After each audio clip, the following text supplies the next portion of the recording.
Good afternoon, Shelley and Patrick. My name is Cynthia. This is Vivian, Sharon, Angelica, and Jethro. And we are pleased to be speaking to you today from the Special Projects team at Metrolinx. We want to start off our presentation by first showing you a quick and informative video highlighting the UP Express.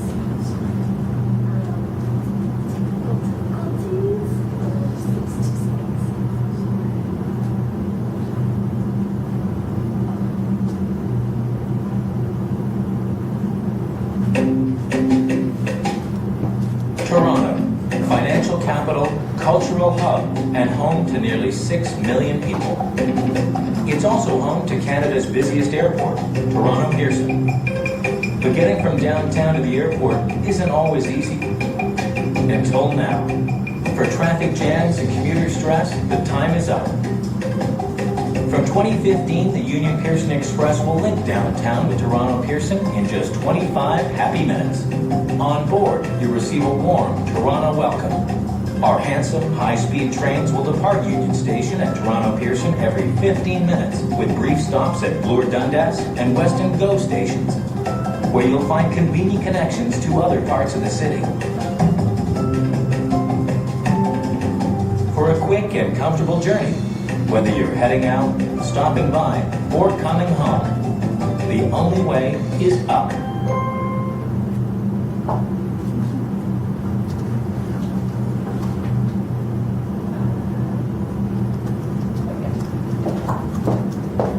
With that being said, today we're going to present to you the key financial statements of the UP Express, including a projected income statement as well as a break-even analysis. In addition, we will also be presenting you with two different pricing systems and giving you the risk and benefit of both, giving you the information available for you to decide which is the best fit for you. And finally, we'll be presenting you with a projected promotion campaign that we will use to attract more customers and increase our consumer base to the UP Express.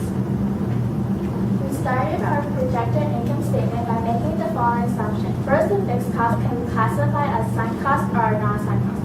Sunk costs are costs that have already been incurred and are relevant to our current decision-making. The second assumption that we made is that it uses a straight line depreciation method of 20 years of useful life and no residual value. Based on the first assumption, we have classified the following as non-sunk costs: facilities and track operation, equipment maintenance, and labor and benefit. Now let's take a look at our projected income statement. In the income statement, it shows that there will be loss in the first 2 years of business. However, it is normal for a startup business like UP Express to incur such loss. Now I will pass on to Jethro for our break-even analysis. So in our first scenario for break-even analysis is that it is $20 for all three stops, regardless of the number of stops each passenger takes. And also there is no change in fixed costs. Here we can see that in the years 2016, 17, and 18, the break-even sales and in units are all the same, with about $58 million and a $2 million rise. And the reason why it's different from the year 2015 is because of the amount of time in each fiscal period. In 2017, it is approximately half a year, as the UP Express was only launched in July the 1st of 2015, whereas in 2016, 17, and 18, it is covering for the full 12 months of the year. Here, also, we can see that for the first 2 years, we did not manage to break, UP Express does not manage to break even. And whereas for the latter 2 years, it does break even by approximately $1,500,000 to $2 million. This may be because that UP Express is starting to launch for the first 2 years and hasn't been settled yet. And also because of 2015, the fiscal period has shortened to half a year. And in the scenario 2, it is the same thing for $20 for all three stops, regardless of the number of stations. However, this scenario considers the fact that there is additional fixed costs of approximately $5 million. Here we can see that in all 4 years, UP Express does not manage to meet the break-even amount. Does not manage to break even to sales and the number of units. This is because of the additional fixed costs incurred with a rigid $20 system for all three stops.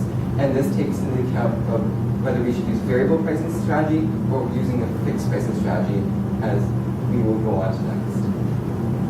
So the question that came up was, are the management's initial ridership projection in Exhibit 1 overly optimistic?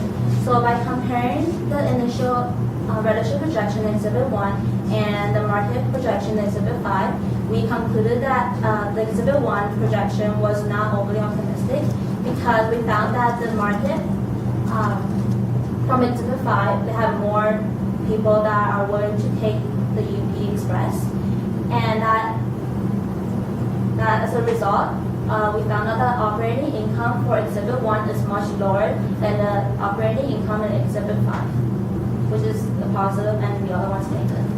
So we think that we underestimated our projection in Exhibit 1. So, active transportation choices provide healthy, inexpensive means of travel. So in addition to fixed pricing scheme, we are going to talk about the variable pricing scheme. In the variable pricing scheme, there are three main parts. First, how we base the specific pricing strategy, and then the profitability and break-even analysis, and finally, the benefits and risks for both variable and fixed pricing. Okay, so first we're going to talk about the price ceiling and the price floor. But first, what is a price ceiling and price floor? A price ceiling is a max price that we can set for a good or service that will allow us to charge reasonable prices for our consumers. Whereas a price floor is the minimum price that we can set to ensure that we're not pricing our goods or services too low. So in this case, the price ceiling was actually given to us at a price of $22.50. This price is actually the tipping point, meaning that if we were to increase the price past $22.50, the demand for the UP Express would actually decrease. Whereas the price floor, we determined it using our expected variable cost of $7.65. This cost is actually the minimum cost that we can use that would allow us to cover all of our expenses when the UP Express is up and running. When deciding our pricing strategy, there are many factors to consider, including the fixed cost, distance, other factors, and variable costs. So for distance, we used Google Maps to determine the distance between each stop as well as the distance of the whole trip in general. We use this information to determine a distance ratio, which is the distance between two stops divided by the distance of the whole trip. So all our prices are based off of this distance ratio. Considering distance, price ceiling, and price floor, there are other factors that are important to decision making. There are operating cost and price elasticity of demand. With respect of not choosing UP Express, an alternate transportation is personal vehicles. In this case, the operating cost involves two main costs. They are gasoline and parking fees. The average fuel consumption by vehicles is 10.7 liters per 100 kilometers, and the cost of gasoline is 84 cents per liter. Based on this information, we have come up with the following estimated gasoline cost for each of the stop respectively: $9.10, $15.9, and $22.3. The average parking fees is $3 per 20 minutes, and the daily maximum parking fees is $28. However, we assume the parking fees to be $6. Therefore, the total estimated cost for each stop respectively is $15.10, $21.9, and $28.30 respectively for each stop. This is worth noting that the optimal cost personal vehicle from Pearson to Union Station is 28.3, which is much higher than the pricing ceiling we set. That is to say, the cost by UP Express is definitely less expensive than by personal vehicle. If the price ticket is lower than the optimal cost, the riders will choose UP Express instead. Based on all the factors that we mentioned previously, we have come up with the following adjusted variable ticket price for each stop: $9, $16, and $22, respectively.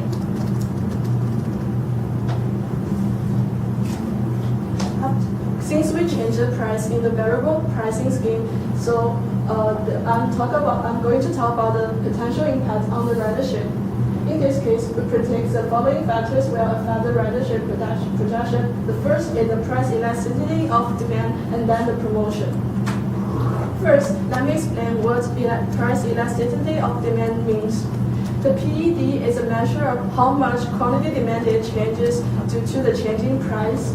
In this case, we assume that people will take air travel as economic base, and people living in the downtown area and traveling from Union to Pearson are considered to be high class. Thus, the 10% increase in price should not affect the demand. And we also did the research that the Statistics Canada survey shows the median family income in Canada is about $76,000 per year. And combining all the assumptions and the researches above, we predict that demand will tend to be inelastic when the ticket cost represents only a small portion of the income. However, considering the ticket price from Pearson to Weston has decreased by 55%, which is a big decrease, and also compared to other transportation such as taxi and personal vehicle, the ticket price is much lower. So we predict the ridership will increase and assume the number to be 20%.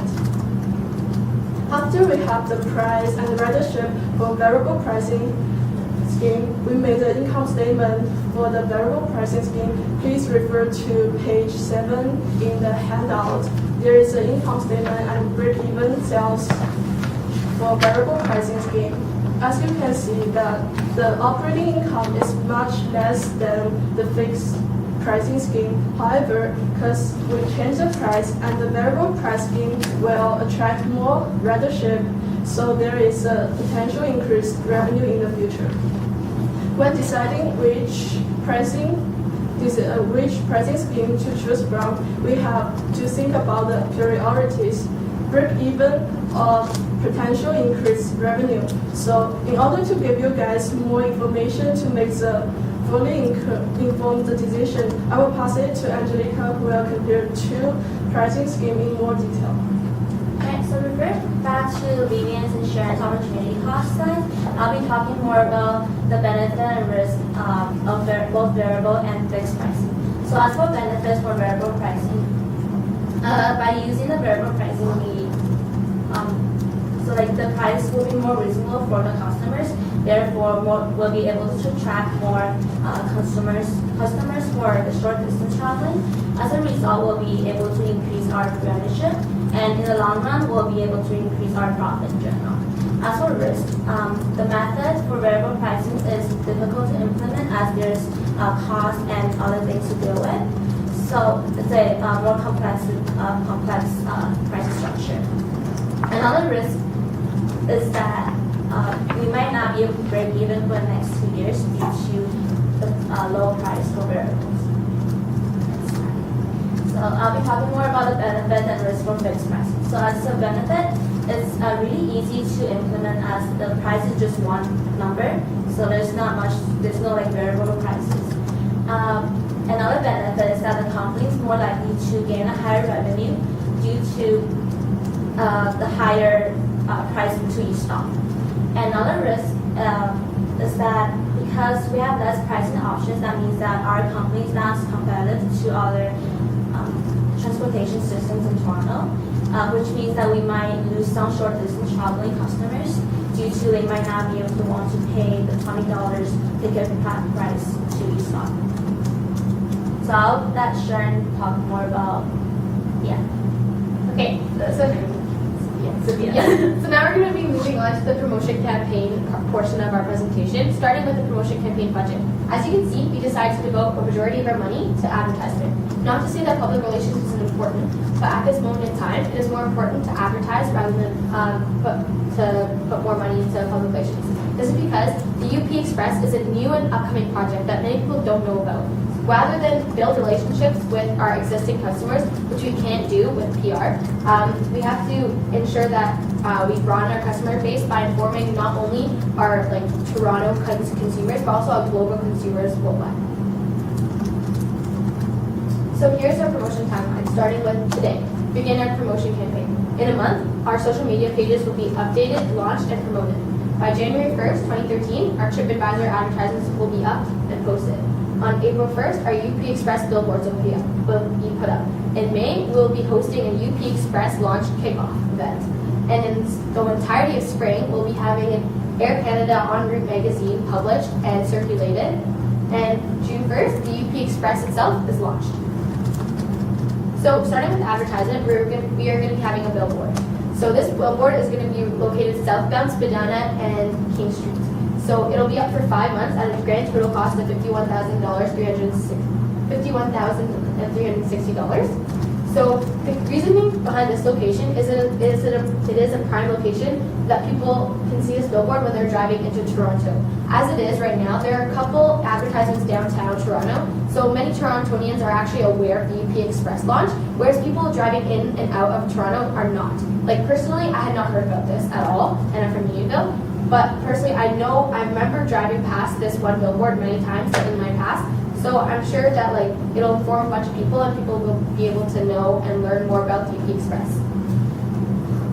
We'll also be having TripAdvisor business listing. So this will appeal to customers traveling to Toronto. The first thing you do when you're traveling to a new place is you go online. You look at TripAdvisor, you look at reviews, you look at things that you can use, you look at transportation. How are you going to get to your hotel from the airport?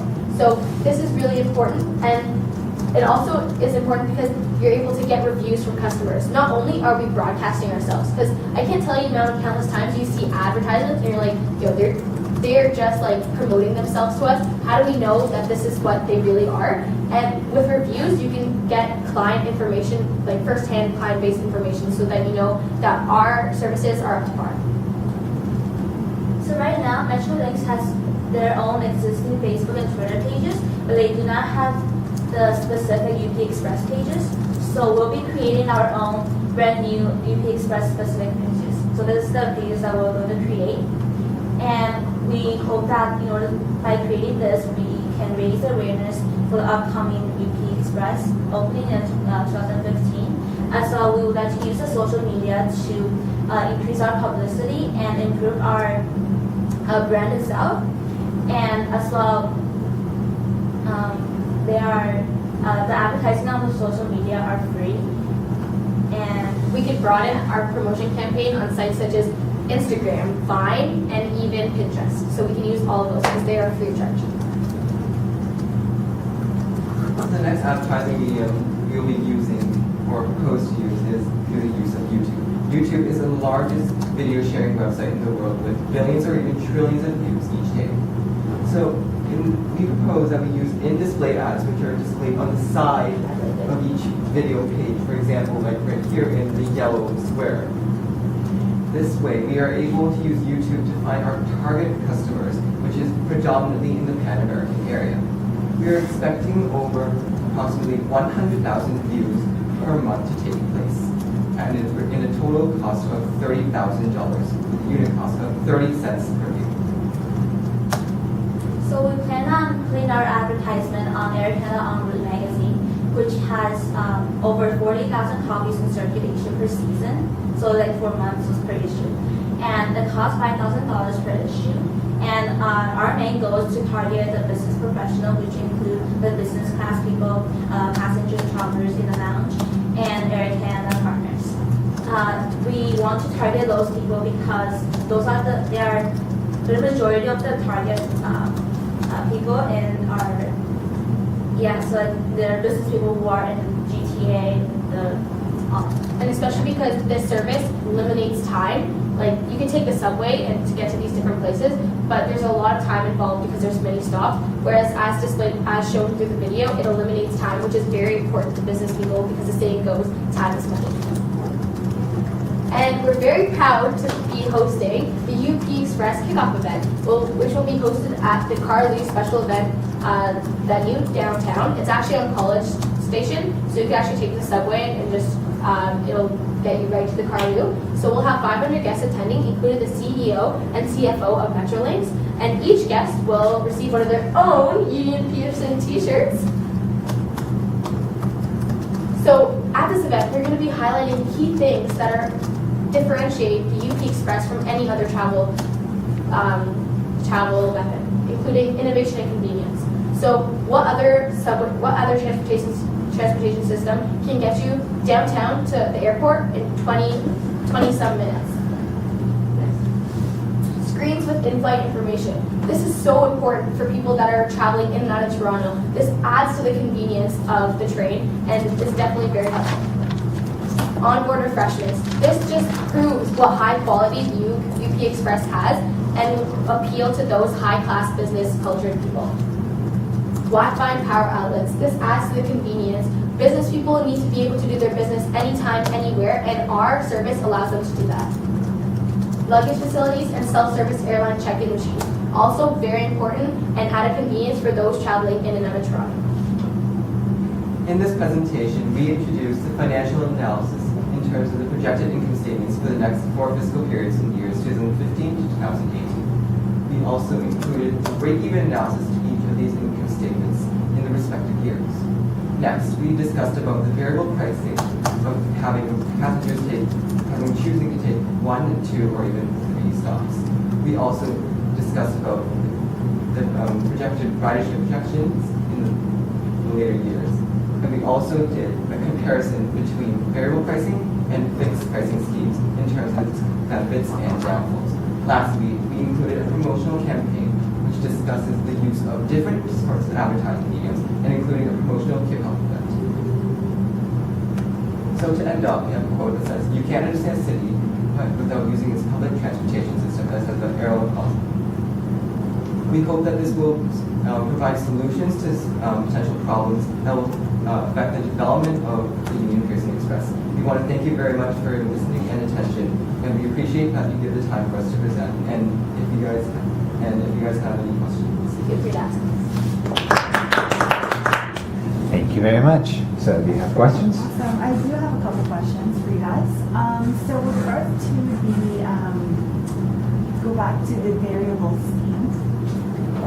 I really like the discussion about the price elasticity of demand, and you guys consider different, like that 10% of the population is like, won't change the demand or whatever.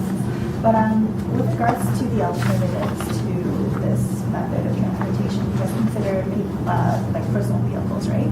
Are there any other alternatives that you guys could maybe consider in your analysis other than people, like what if someone doesn't have a car and they need to stick to, you know? Yeah, actually we make a graph. This is on the last page. Our handout is compare the taxi Okay. and the UP Express.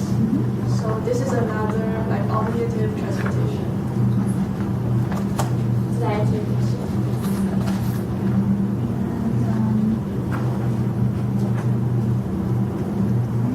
Last question was kind of answered, but you guys can maybe elaborate on that. So with regards to promotional campaigns, I really like that you guys identified for each method, like what kind of target audience you guys are using. But with regards to the like social media, like Instagram and Vine and Facebook and Twitter, what are the I guess benefits that you see for these social media outlets and the potential audience that you guys are targeting? Okay, so because we live in a modern day right now, a lot of people are just turning to social media. Like I know even my mom uses social media. A lot of business people have Facebook and like to communicate through it. And because it is free to use, we thought it would be very useful to not only reach those people, but also reach people who, like ourselves, who are traveling in and out of places. Because we are students, but yes, we have to travel to Toronto to get places. Sometimes we have to travel other places, and nobody likes to waste their time doing things. So because these are free, we might as well utilize them and reach the most amount of consumers that we can.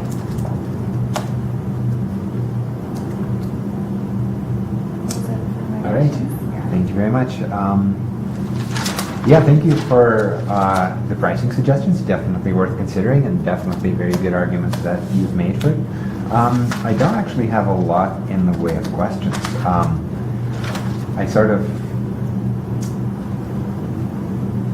I'll have to take a look at the budget for for the promotion again, just to actually, if you could pull that up, just so I could kind of quickly see where some of that falls along. So, Canada. Yeah, that seems quite sensible, and I do like that you balanced both kind of new media, traditional billboards, and events. I think those are always kind of three things that I would be interested in taking a look at. And I really like the in-depth analysis of the kind of transport methods, both the taxi and the car transportation especially. There is one thing that I think you should keep in mind, and that's TTC. There is actually a way to get there by TTC. It's far less convenient than anything that UP Express could do, but it is definitely possible. They do have a kind of a direct express bus that goes right from the subway. So that might be interesting to include in your analysis. But all that said, I definitely am pretty convinced as far as the variable option. What else did I have? Yeah, I think that's it as far as the questions for me. You've done a great job. Thank you very much.